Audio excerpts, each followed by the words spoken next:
What issue should one consider when marrying someone of another fiqhi madhab? How does one deal with this when children are born? I would be very careful about this. I mean, if it's the four madhabs, right? If it's the four madhabs, then they generally have a lot of adab and etiquette and respect between them. So I don't think that should be a problem.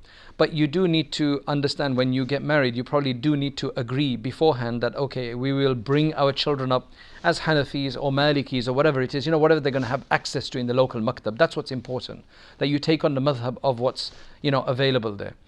I've seen cases, horror cases that I've dealt with personally, where a Hanafi, for example, has married a Salafi, or a Shafi has married a Salafi, and they just, subhanAllah, especially when they're extreme, they just keep arguing about things.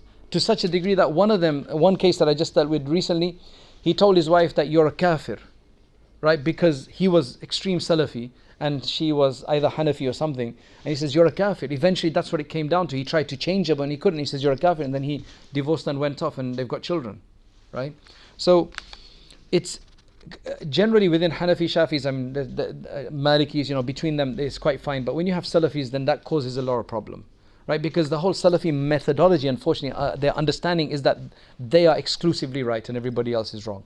Whereas for Hanafis, we don't think that. We think we're right, but that we could be in error, right? And the Shafis, we respect them for what they've done, right? So we don't have that much of an issue unless somebody wants to become an extreme Hanafi and start, condemning all Shafis. That if you have that, that's a problem. But generally, that doesn't happen, right? So Hanafi sister marrying a Maliki brother, it should be fine, as long as, again, the Maliki brother is not one of those who has a superiority complex of Malikis, that they're the best in the world, right? Because we do have some of that as well, just as we have some people in the Hanafi school who are like that. So as long as he's willing to respect you and allow you to be Hanafi, and you can decide between you. I mean, I think the children should be whatever they have access to, and it's not going to cause confusion for them in their own community, and it's going to be easy for them. So if it's Hanafi in the community, that's what they should probably become.